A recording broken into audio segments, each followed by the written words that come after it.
Hey folks, these Tuesday posts are reposts of our first ever movie-themed podcast, The Documenteers, a documentary-themed show that ran from 2016 to around 2020. So that means this episode originally dropped almost a decade ago. I took down the old feed last year with the idea of making it premium content along with other stuff, but life happened and the projector's format changed and the post amount dropped. Though we are still doing projectors episodes when we're ready to discuss a chunk of films, but not as consistently as we were. I haven't heard these Documenteers episodes in a while. What I have heard back, I admit I cringe at myself a bit, but anything I do I will absolutely hate later on. It's just how it is for me. The Documenteers was pretty goofy and featured rotating secondary hosts. It did make its connections with people and remains our most well-known podcast to date.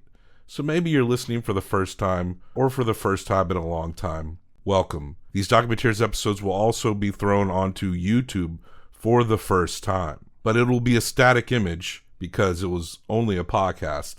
But you can also go to YouTube to listen to these as they drop. There are almost 200 episodes total, so these weekly reposts will be continuing for a while. We hope you like them and see how we've changed over the years.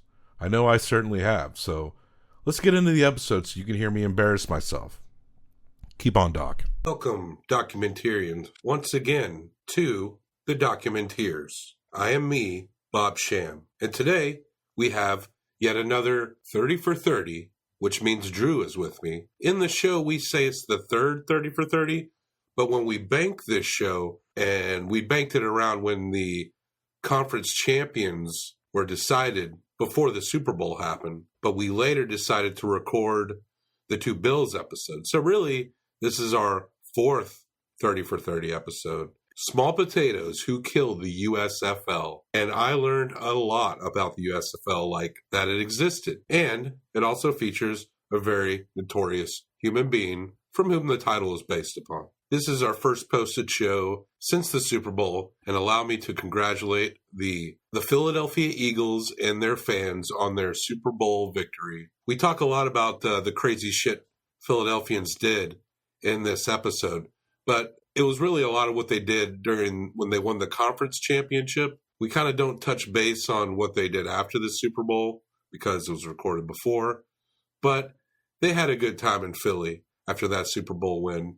I don't think any horses got punched, but there was a guy that ate horse shit. It's always got to be something. I think that guy eating horse shit put me over the edge.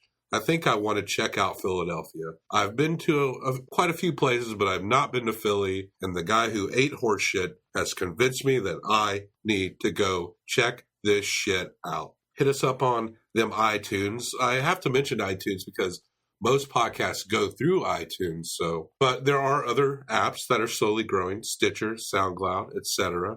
Some I'm not on. Those are not the good ones. You want to find the ones I'm on, that we're on, Documenteers. So throw us 5 stars, give us a little simple review. It can say nothing, but if you do want to praise us, we'll accept that too. But do that, and that's how you support us. Help us spread the word about what we're doing. And it doesn't cost you a dime. Just a little bit of time. Doesn't cost you a dime. Let's move on to our feature film discussion. 30 for 30, small potatoes. Keep on docking. Now, here is a motion picture film. 1,000 feet, 16,000 separate photographs. Let's tidy up this tangle of film by putting it on a reel.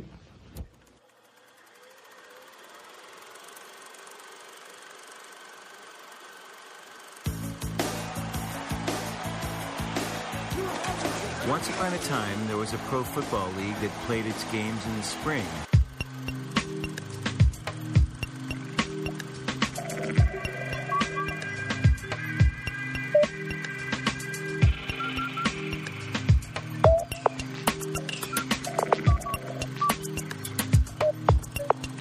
Did you watch Martin when you were a kid? Yeah, he's the man. I don't know why Martin and Sinead never hooked up. I never got that. It seemed like she liked him so much. And they were never in a scene together. That's Not a just single time, the whole series? Little 90s sitcom trivia. Okay, so read back to me your fanfic. Okay. Sinead walks into the room dressed in something lacy. Martin's like, "What's up?" real smoothly. Anyway. No, go on. No, I'm done. I'm workshopping. I'll have to get a first draft. Is that the Mothman on your shirt? No, but I wish it was. It might be a representation Yeah, of the I think Mothman. it is like a doodle of the Mothman. Now that there's two Mothmans, too. There's two? Yeah, there's been the Chicago Mothman. Current Mothman. Like there's current sightings of a Mothman in Chicago? All over Chicago the past year. Wow. Man. Chicago Mothman. Things really going on in Chicago. I'll tell you what. What's up, Docs? As in Docs with an X. Well, I'm with Drew. Nice to be back here. Thanks, Bob. And we are here to discuss as we're making our way through the ESPN 30 for 30 original films. And probably some of those side ESPN films, too. We're probably going to get to those. But we're here to discuss our third 30 for 30. The Mike Tolan directed Small Potatoes, Who Killed the USFL. What I really like about this title is that he pretty much tells you exactly the answer to his question in the very first scene of the entire documentary. Right. And it's not what killed the USFL, it's who. With the quote about small potatoes. Mike Tolan he's a very prolific producer. I could list a lot of credits, but I'm just going to stick to one film he's produced, Wild Hogs. Wild Hogs producer Mike Tolan. Which made how much at the box office? According to our handy-dandy information sheet, since we are professionals here. That's right. Nearly 250 million. That's really good for some Wild Hog shit. Some big money on those Wild Hogs. That's Justice League budget right there. And that's why he's Wild Hogs producer, Mike Tolan. Instead of, radio producer, Mike Tolan. I've seen a lot of these when they aired. And I saw this one, and up until the point when I originally saw this movie, I had no idea anything about the USFL. Completely new to me. I had just really started getting into NFL, probably at the time. But USFL, I'd heard about the XFL, that thing that kind of came and went. Was that in the late 90s? Yeah, Vince McMahon's Extreme Football League. It's allegedly going to try to come back, I think I heard. The time is right. It is kind of like a good time to jump in on it, but people are over-politicizing football as it is. So if XFL... That's why he wants to jump in on it. Yeah, so XFL is going to come out of the gate some politicized sports thing. If that works, I could see it being hot for a minute, but never underestimate the brutal pendulum that is American political perspective. If you're just setting yourself up on that, well, you're just riding on a trend, and that trend will fade. And then XFL will just end up going, if it ever starts again, we'll just go the old way once again. Look, the NFL's not going anywhere either. Nope. You can talk as much shit as you want about, those players, they're disrespectful guys. Doesn't matter. As much as you might complain about the NFL mid-season, when those playoff games are coming, everyone's watching them. Yeah, it's just the like NFL. they always It's have. the Super Bowl, man. It's a huge part of American culture. If you want to be all pissed off about a tweet, go ahead. That's not going to ruin it for the NFL. There are a lot of people don't like the NFL. There's like the head injuries, the CTE stuff. Which is legitimately terrifying. That's a legit complaint. We all heard the reports, and high school recruitment is going down. Maybe for the best. As much as I do enjoy the sport, there are some problems, and it's just kind of bizarre when things get politicized, because it's not political to be like, these head injuries are a problem. That's just about giving a fuck about health and people. It's hard to watch those, even as a huge fan of sports like we are. It's really hard to watch somebody get hit and their arms go dead. Spasms on the ground, somebody obviously unconscious before they hit the ground. Yeah. That's not pleasant to watch just as a human being. Yeah, any injury, you never want to see that. No, it's tough, and that's a legitimate reason to not want to watch the NFL. If you don't think they're doing enough, they're not treating the players right, they don't care about these injuries as much as they care about money, that's legitimate. That's not being angry about somebody tweeting about the NFL. Right. That's a legitimate reason to not watch it. People do, but you know what? We like sports. We like sports as escapism. We like sports as a unifying factor in this country. That made me so angry that you're trying to use it as something divisive, because it's in my opinion, one of the most beautiful things about sports. It is one of two things, along with music, that crosses every divide. Mm-hmm. Political, racial, economic. It does not matter. When your team wins, you're going to be jumping up and high-fiving everybody. Or in the case of the Philadelphia fans who just won, trying to climb greased flagpoles, driving ATVs up the stairs. Punching police horses. again. Running into poles. A headline I had read, I didn't read the article, but is that another Eagles fan punches a police horse. I like how it has to say another. Look, as a New York sports fan, I automatically am predisposed to hate Philadelphia sports teams. Not an Eagles fan here. But I like that. I like that about the fans. I like that they're totally fucking insane. It's just entertaining. It's like watching the Bills Mafia. I mean, my sports teams don't tend to be in the same division or conference as Philly teams. I've never had anything really against the Philadelphia teams. Sometimes I'll even root for them if my stakes are out of it. But those battery-chucking Philly fans, calm down. That's what I say. Yeah. A whole lot of them aren't even going to remember that their team was made the Super Bowl. They're just going to wake up the next day asking how the game went. Maybe in a drunk tank. Well, we're not talking about the NFL. Well, maybe a little bit more. All right, we were supposed to be talking about this film. We're talking about this league, the USFL, which came about in 82, 83? 1982 was the first season. USFL was meant to be football league in the spring. And the director of this movie, Mike Tollin, Wild Hogs producer Mike Tollin, ran a production company. Halcyon Days, owned by Arliss producer Mike Tollin. Arliss, so you know he's got the sports chops. Oh, shit. We get out of this baby period of Documenteers, and we really get some traction going. Maybe we can review Arliss episodes. It's kind of a side piece. Apparently, according to these notes you left us, there were 7 seasons of Arliss. That I do not remember. 7 seasons? I feel like I remember 1 season of Arliss. I think I remember the first one, and I was like, boy, not interesting. This isn't going to last very long. Maybe he produced 7 seasons and only 1 aired. Arliss is probably the most made fun of HBO series. Maybe the second season of True Detective stands up at this point against Arliss as far as like people panning it. Well, like we were saying, big shot Mike Tollin. Big shot Mike Tollin. He and his Halcyon Days production company landed the TV production rights to the USFL. So he was there on the ground floor of this little upstart league that was coming up. That's a cool thing about this 30 for 30 series, is that they do have a different director for every one of them, but then you've got stuff like this where he's almost the only guy to make this documentary, because he has all that footage of USFL. And it's incredible to see that these are the highlights, these are the shows, this is what you want to see if you got somebody talking about USFL and making the doc about it. Honestly, I could have watched these grainy USFL highlights for hours. They were a lot of fun.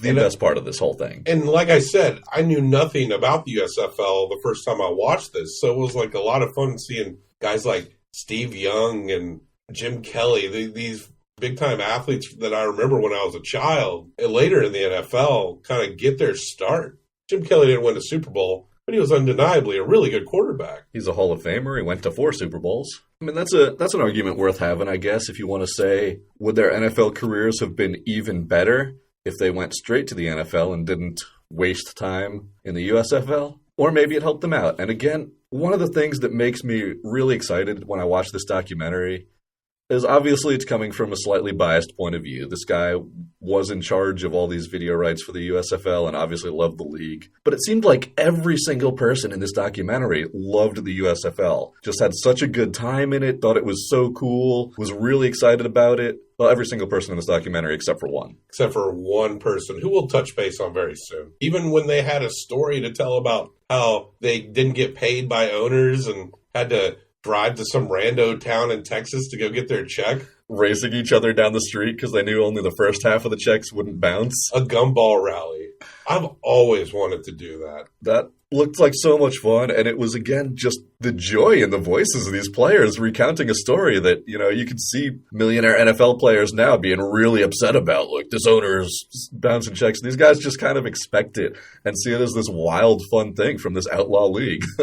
We got in our cars and raced each other down the street trying to get our checks. And it's always fun to hear Howard Cosell comment and discuss on anything. They were on ABC. I don't think they were on any other network at the time. But it was specifically spring football. And while, no, of course it did not have ratings that matched up with the NFL, which was reaching a fever pitch in terms of popularity. But it started out pretty good. Attendance in 82, the documentary told us, it was through 17 weeks was 2.5 million total, and they exceeded the rating of 5 this rating system is archaic now and means nothing. But that was a big deal at the time. If you compare it to the NFL, it seems weak. But if you compare it to a new upstart league, it was looking very good. And again, coming from a biased point of view, but they did say that those numbers exceeded their internal goals. Yes. To start out the new league. And again, the biggest thing that struck me here early, us being just a little bit too young to have actually watched the USFL when it was out there. Right.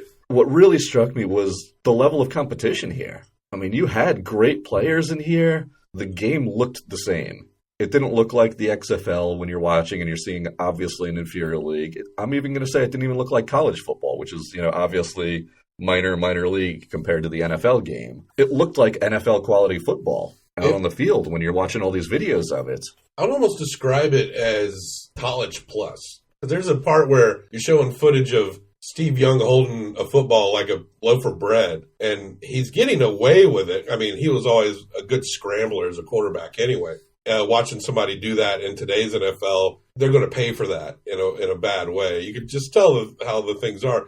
But it's exciting in that way because people like college ball because of the randomness. All these young players are having to scramble and make fun trick plays. That's what a lot of people like about college football. The USFL seemed to have that element without being college ball, and it was a professional football league. That's a good point. It had that wild, unpredictable kind of fun shootout offense element of it. They talked about the greatest game in USFL history, which was Jim Kelly versus Steve Young going head-to-head in just an absolute shootout. Jim Kelly played for San Antonio, which had I think it was San Antonio. I think it was... Or Houston, one of the Texas teams. Houston Gamblers. Houston Gamblers. And they played the run-and-shoot offense. And in this game, him and Young just basically went head-to-head against each other in a shootout. It ended up with Jim Kelly throwing for 574 yards and 5 touchdowns in a comeback victory over Steve Young's LA Express. I think he says that's the most he's ever thrown in a game. Oh, yeah, that's obscene numbers. Just what a game to watch that must have been. They're showing the highlights of it. And again, you had Steve Young interviewed for this documentary. You had Jim Kelly interviewed for this documentary. And they're saying it's the first thing they talk to after both having Hall of Fame NFL careers after the USFL. The first thing they talk about when they see each other was this game in the USFL they played against each other. A game that was scarcely attended, apparently. LA has always kind of had that reputation for not coming out. LA is Dodgers country these days. That's about the one team that you can guarantee will fill things up. LA supports a winner. The first time I joined you here on Documenteers, we talked about King's Ransom, the first 30 for 30 episode, when Wayne Gretzky goes to LA, and all of a sudden every celebrity is at the stadium watching Kings games, and it's the place to be. LA loves a winner. They don't love a loser. The USFL was a little different. A bunch of interesting owners. The Tampa Bay Bandits, Bandit Ball, baby, was Bandit Ball. Co-owned by Burt Reynolds. He was with Lonnie Anderson at the time, who posed for some bikini pics promoting the Bandits. 1980s smoke. And fans would pour onto the field, and just in regular season games. And there was no, hey, don't celebrate too much. USFL just seemed like just party and have fun. That was so cool, man. We saw the group celebrations that it took the NFL until 2017 to embrace. All these fun touchdown celebrations that we loved seeing in the NFL this year. The Vikings won touchdown in their conference championship game. They celebrated by putting on a little curling match afterwards. It's fun. It's entertaining. We got to see so much of that. And the USFL had that from the get-go. The part with the Tampa Bay Bandits, it all kind of reminded me of that Keanu Reeves movie with The Replacements. They got all the strip club dancers to be the cheerleaders. Right. They got the outcasts to come play and get together and just have a good time playing professional football. How many Clint Howards would you give The Replacement? Oh, man.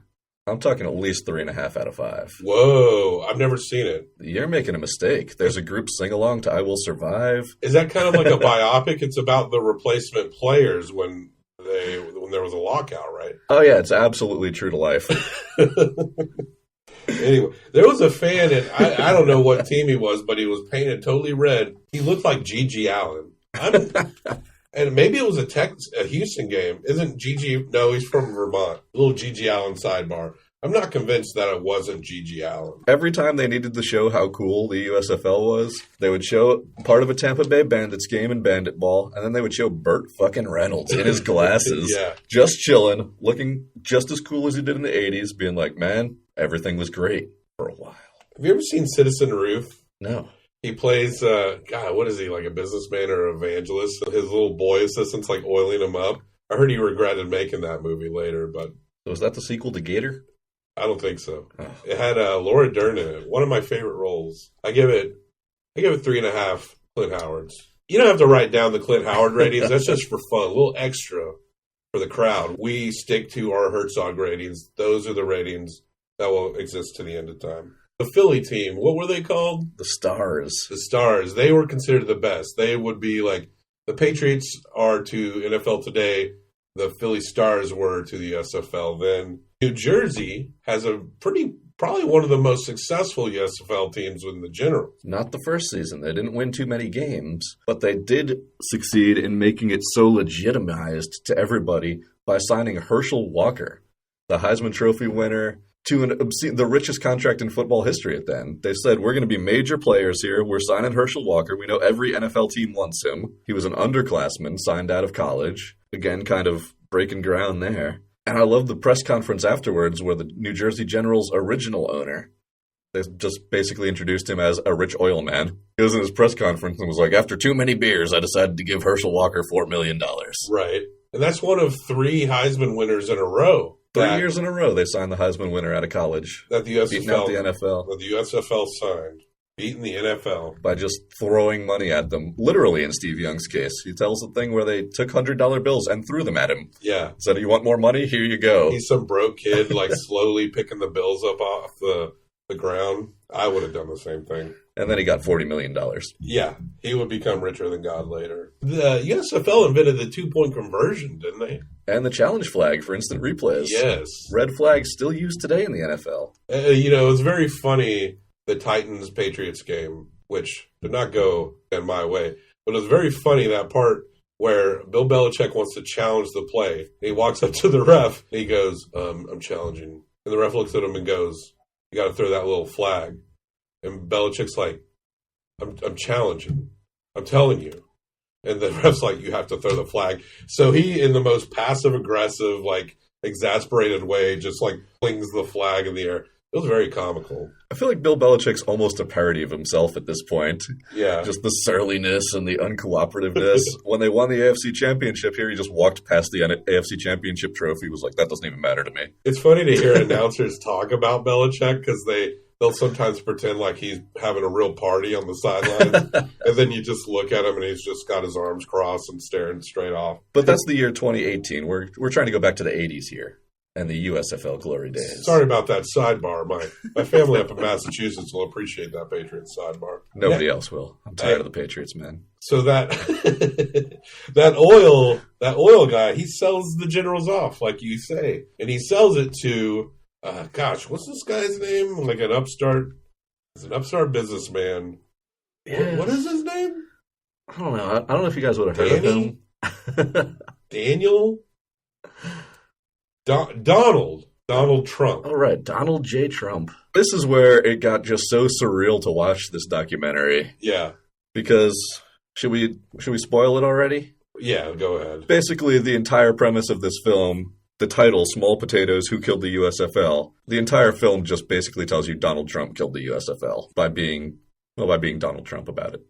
And then it starts out with an interview about him being very unpleasant when the questions don't go his way. Yes. He doesn't like being asked questions that aren't super flattering towards him. And this is older Trump, like around... This is the 80s again. Oh, it's the 80s, because Mike Tolan was also interviewing him. I guess he probably interviewed him. Right, the later one. 2008 or 2009. And Trump, he wants to be on camera, so he'll show up, but he doesn't like the questions at all. All he asks about are where the cameras are pointed at him, what he wants to see. And then once a question that he doesn't want to answer comes up, he just ignores it, walks out, hits his head on the boom mic as he gets up, and then walks away saying it would have been small potatoes. A patronizing pat on the back to Mike Tolan. No, well, I remember he stands up and after he says what he says, he's like, do you agree? He needs that validation. Very telling.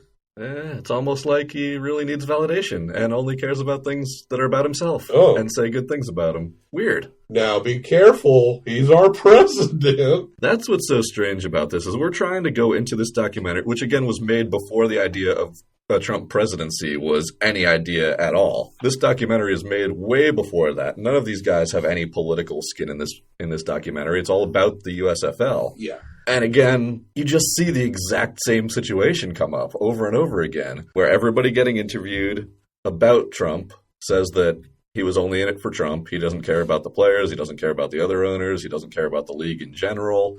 He just wanted himself. Basically, the NFL didn't want him to be an owner. He wasn't approved at that time. Couldn't cut it. So he decides to try to force his way into the NFL by buying a USFL team and then telling them they're going to move to the fall so they can compete head-to-head with the NFL, sue the NFL for a monopoly when obviously TV channels already are showing the NFL in the fall, so now it's a monopoly, so I got to sue them, and that will force the NFL to merge with them, bringing USFL teams in, at least the most powerful owners, the way it happened with the AFL-NFL merger. And then he'll be an NFL owner, kind of forcing his way through the back door after being told no, by kind of buying out everybody else and burning some bridges. And he's doing this within 3 years of the league starting. Yeah, he was only an owner after the first year, which was fairly successful. So then he buys a team. There's only 2 years of the USFL left. I could be getting mixed up a little bit here because it was a little bit strange watching this documentary, seeing this pattern go down. Whether it was Mike Tolan's choice to keep the focus on the USFL, the AFL is never mentioned, which is weird because that's got to be the game plan here. It was an upstart league that challenged the NFL, and eventually they did merge. Powerful owners of the AFL got NFL teams like the Chiefs, the Bills, the Jets, those all came from the AFL. And they merged, and they played the Super Bowl against each other for the first couple of years. That's exactly what they're trying to do here with the USFL in the second half of the film. It's kind of strange that they never mentioned the AFL. They maybe could have pulled it off with a little patience. They came off to a good start, but that foundation was not that sturdy. And they kind of pretended that they had a house made of stone that could never, well, not they. Many people had a lot of say about how things were decided. Trump butted heads with the commissioners of the USFL were Chet Simmons and John Bassett. And Bassett was the owner of Tampa Bay. I thought he was also like a commissioner. I don't think so. I might be wrong here, but they were just saying that he was kind of like the most beloved owner in the league, who everybody kind of looked up to. But there was a lot of butting of heads between Trump and John Bassett. 80s Trump is peak Trump. It's like his celebrity's right here. He can maybe seem annoying, but he's not hated. You might say that President Trump is peak Trump. I would argue that's more like watching a turd go down a playground slide very slowly. And yeah, this is the football. That's what we're talking about. 80s Trump is peak Trump. This is Ivana Trump. The Ivana years, yes. His presence did inject something into the league at that time when he walks in. There was a little excitement, a little, especially over the fact that, maybe money won't be an issue in dealing with this league going forward. But Trump butts heads with John Bassett. But Chet Simmons points out that the league attempting to expand only after 1 year and then later trying to move to the fall was all about the money. Money was the motivator. No shit. Sure was. Thanks, Chet. Trump in interviews as blaming the broke owners for a lot of the trouble, which was an issue that you hear a lot of players deal with. But even after you hear their broke owner stories, they're still like, oh, but we had a great time. We had a great time. Bill Simmons, there's that part where Bill Simmons is like, yeah, he couldn't cut it trying to get into the NFL, so he had to jump in and try to get into this upstart league. Everyone who's worked with Trump, everyone acknowledges his role in the downfall of the USFL. I think Burt Reynolds is like, yeah, he's all right. He's an all right guy. I think that was like the kindest thing anyone ever said to him. But even he had to acknowledge, like, yeah, that was the death knell. It was weird to see. There was one quote especially that I liked there, where they said the first year of the USFL, all the press, all the media wanted to talk about Herschel Walker. Yeah. This huge star getting signed to this brand new league. And then they said the second year, when Trump bought his team, everybody wanted to talk about Trump. He was a bigger star than the stars in football because he just came in here and started throwing money everywhere.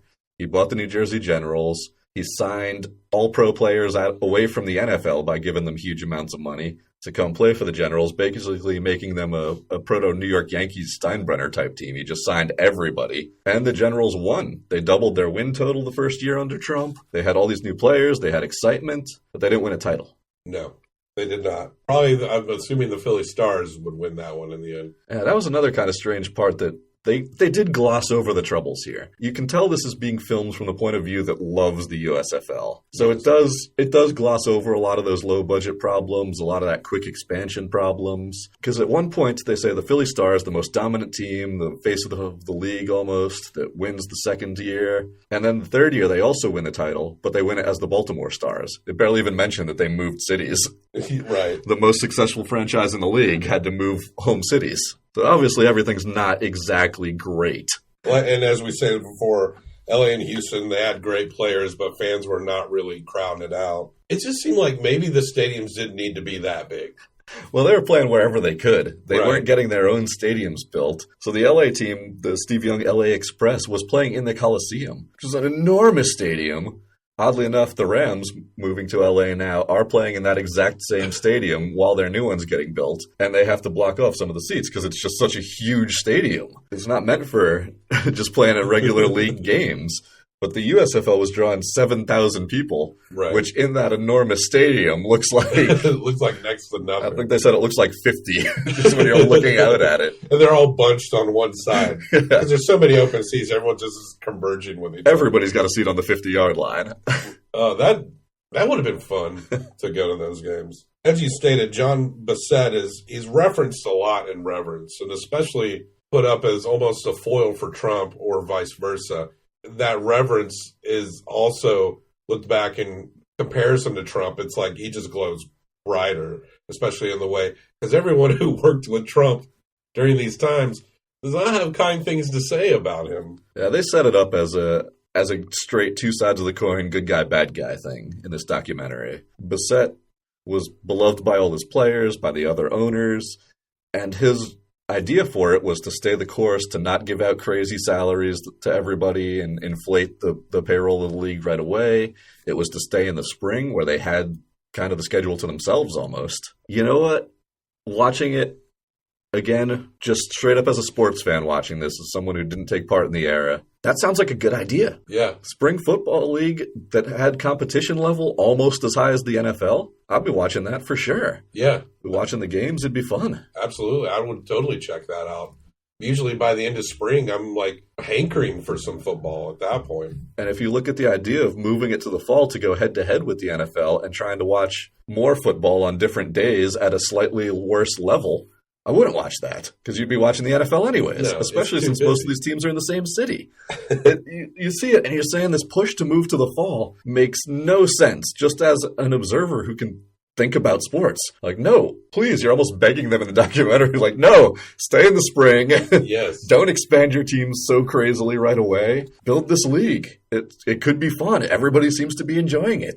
They went off to a respectable start, and what should have been heated was patience. When you have a guy like Donald Trump, he's pretty notorious for being very impatient.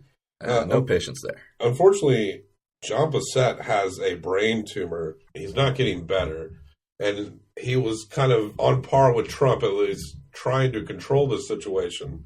But with his health in decline, Trump essentially takes over a lot of decision making behind the USFL.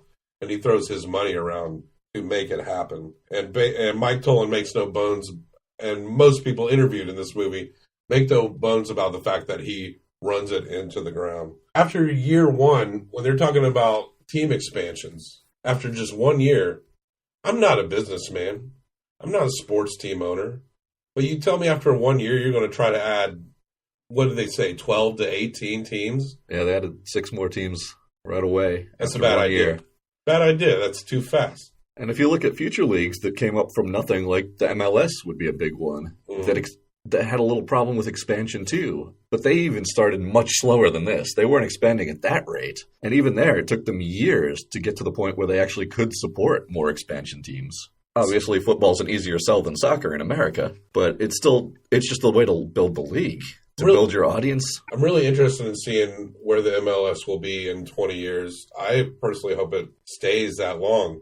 But it's just a very slow process. But you see the fandom slowly building. You see it going somewhere. No, it's not like at that European Premier League level, but you're starting to see names, and these towns are really starting to kind of get up on it. And it helps that their current status maybe not so elite in terms of like ratings or attendance.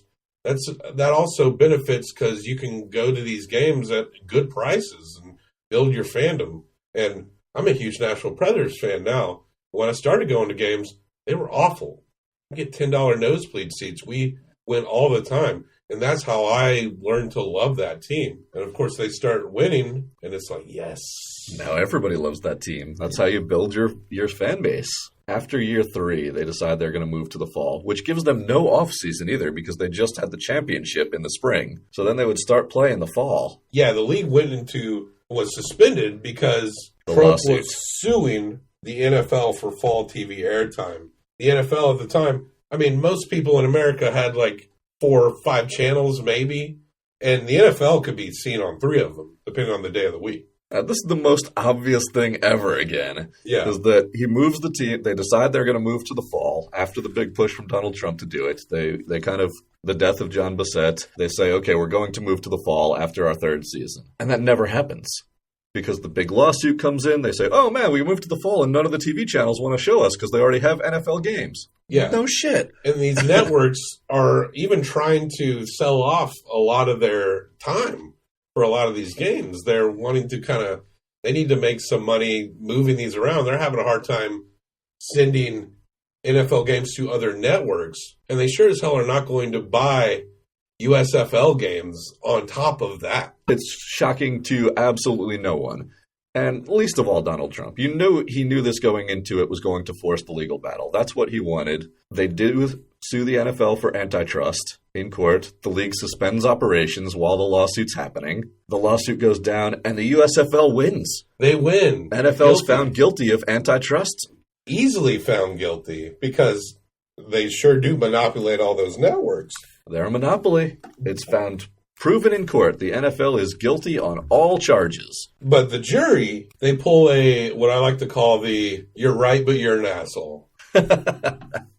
That's perfect. Nailed it. Trump and the USFL win the lawsuit, but the jury only awards them $1. They had asked for, what was it, $100 billion or something? Oh, yeah, over $1 billion. A huge amount of money. Especially for mid-'80s. Maybe not 100, but yes, an enormous amount of money they asked for. 1-point-something billion. And the jurors are like, yeah, you're not worth that. We can obviously tell you're only doing this to try to force the NFL's hand to play ball with you. They had that lady juror who described, favorite moment in the entire documentary is the juror they decide to interview who comes out of it and says that while the law was on their side, we felt that there was not enough evidence to prove chicanery on the part of the NFL. She seems so proper. That is like old world lady. God, you could just picture today's day protesters holding up signs around Trump Tower that say no chicanery. They get their $3. It turned out to be $3.76 after interest or multipliers or whatever the hell the legal system does to a $1 thing. And then the league immediately calls it quits. They didn't get their $1 billion. They already had turned everything off and sent everybody home. They're not going to get to on these channels. They don't have the money to keep going. And Donald Trump says, I didn't get into the NFL now, so I'm not a part of this anymore. That was his plan. And the whole league it's over. After 3 seasons in the spring, they move to the fall and never play a single game in the fall. And that's it for the USFL. And the death of the USFL is also symbolized in the fact that John Bissett dies of his tumor, which is sad and unfortunate. What I did like was it the commissioner who goes out and he brings out this is later in the later years, when Mike Tollin is filming for this documentary, he brings the check that they got from the NFL yes. to the USFL for $3.76. With interest. And he says, Here it is. This is the artifact. This is the death of the USFL. This check right here. And Trump's like, "Oh, you could keep that." Yeah, he brings it and shows it to Trump, and he looks at it and just kind of nods and then says, "Interview's over. You can keep that." You figure Trump would want that check. It symbolized that he won something, right? I mean, yeah, I think even he figured out that was actually a loss. that it was a dig. Despite winning the lawsuit, it killed the USFL. It was over. That decision, that was it. I felt like they could have gone on in the spring. They really could have done it. They could have gone on for a long time. And maybe if they had picked up the huge fan base, then they could have challenged the NFL and maybe forced that merger. But after only 3 seasons, they didn't have the clout for it. They didn't have the ownership for that. They didn't have the structure for it to put into place. Build your viewership. And then when you see the NFL in their own fall position, their ratings fluctuate downward for any reason, then you can start talking about making that kind of a move. They just were not there yet. And he lost. If you look at the history of Trump's businesses, a whole lot of them don't last more than 2 years like this one did. Yeah, like bankrupting a casino. I don't know how you do that. These are places where people literally walk in with their paychecks and hand them to you. I don't. But the American people have spoken. They want a guy that bankrupts a casino. Congratulations. It was weird seeing these interviews with him now because obviously today in 2018 with President Trump, he's on TV and on Twitter every minute of every day. And it's the exact same guy. He has not changed a single bit since these USFL days. He even uses the same words. I think he talked a little better in the 80s. Full sentences came easier to him, but I think he's a lot more repetitive now. But he is old. He was younger. The hair was better. He probably still weighed 239 pounds. But he's still using the same words. Every time someone wants to talk to him, he talks about loyalty. Are you loyal to me? That's what he needs to ask. Are you loyal to me? Whether you're in a high rank in a sports league or maybe the FBI director, you gotta be loyal to Trump. You gotta be loyal to him. If you ask a question about him that he doesn't like, the interview's over. He probably would have called this movie fake news if that mattered back then. He'll probably because again, this came out well before there was the idea of a President Trump. He'll probably call. He's already feuded a little bit with Mike Tolan after this came out. I'm sure he'd call this podcast fake news too. But we're just talking about the documentary here and the USFL. And again, small potatoes. Who killed the USFL? Look, I'm sure there were other reasons. It wasn't solely one person taking over and running it into the ground. No. But that one decision killed the USFL. To move it to the fall, to get involved in this pissing contest lawsuit with the NFL instead of playing games. That's it. That's the end of the USFL. The documentary makes it very clear that it's Donald Trump that killed the USFL. And even again in the title, as he walks away dismissively, he says, it would have died anyways. It would have been small potatoes. It doesn't matter. It doesn't matter that I ran it into the ground. It would have died out anyways. He kind of admits. He says it would have died out sooner if he didn't get involved. He says that in this thing. Again, kind of make your own reality here. He kind of halfway confessed to like shooting the horse before it was lame a little bit. I mean, that's just Trump, man. He's he can contradict himself within the same speech within 2 sentences, but. Hey, folks, it's up to you to, like, see it or not. We said all the things that the USFL didn't have. It didn't have enough to stay going. But what it did have, it had the players. It had the quality. It had the visionaries behind this. Because a lot of that marketing, we talked about the 2-point conversion, the touchdown celebrations, the instant replay, all that did end up moving to the NFL. The year after the USFL officially folded, 15 players who played in the USFL the year before were NFL Pro Bowlers. Not just NFL players. Were NFL Pro Bowlers. 187 USFL players total would go on to play in the NFL. This wasn't small potatoes. This was pretty legitimate. Yeah. But it didn't work out. It sure didn't. And it's too bad. It really seemed, or at least the film set it up to seem like it really could have went somewhere if there were just smarter decisions behind the helm. And if everybody didn't kind of kowtow to money. Yeah. Money. Who'd have thought? Now, Drew, this being our third 30 for 30, we, of course, rate documentaries on our revolutionary Werner Herzog scale. What we're going to do is you're going to give your 1 through 5 Herzog rating. I'm going to give my 1 through 5 Herzog rating. and then we're going to merge them together. And its total collected Herzogs will be, out of 10, will be its score. Tell me about this movie, and how many Herzogs do you give it? All right. I actually had a tough time grading this one, because while I absolutely love watching the USFL and hearing these stories of the players, I think it's so cool seeing these highlights. I could have watched the backflips highlights all day. They just had everybody going Ozzie Smith and having a great time on the field, it looked like. Even though one thing that stood out was, man, watching football really sucked before we had HD. But I really enjoyed watching this documentary. I feel like, again, Mike Tollin was there. He had the access. There was all this really cool insider info and interviews with a lot of people who really mattered in this storyline. It was great. He obviously was showing it from only one point of view, but he was showing what did happen. So, I don't know. It's hard to grade right there. I don't think it was the best as far as, making a documentary about it, but it was definitely entertaining. It had all these great cogent points, and it told the story of what the USFL was and maybe what it could have been. So I'm going to go ahead and give it 3.5 stars. That's a respectable score. It does seem a little one-sided, but it seems pretty straightforward at the same time.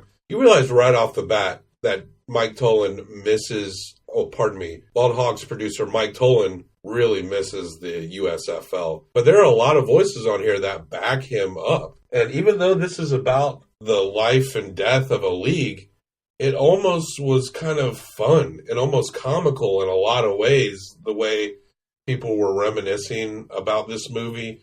I had a really hard time taking deep notes because there were so many talking heads and so many names, and I didn't even catch all of them, but so many people lent an interesting voice. But Mike Tollin, it wasn't overdone because it was about, this movie in a lot of ways was about how much Mike Tollin loves and misses the USFL.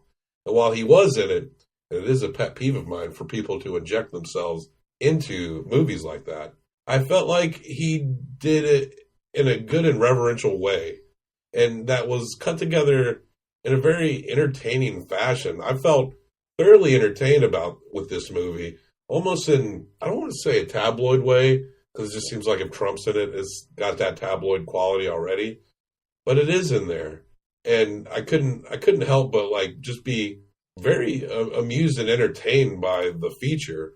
But as far as how it stands out in a special way, not too much. It's just a straightforward, good story about something that I didn't know very much about. So I definitely learned a lot from this movie. But as far as what I'm going to give it, straight down the road, 3 Herzogs. Give it 3.5. I give it 3. Combine those. Hold on. Voltron style. I'll get it. Hold on. 6.5 out of 10 Herzogs for Wild Hog producer Mike Tollin's Small Potatoes, Who Killed the USFL. It was Trump.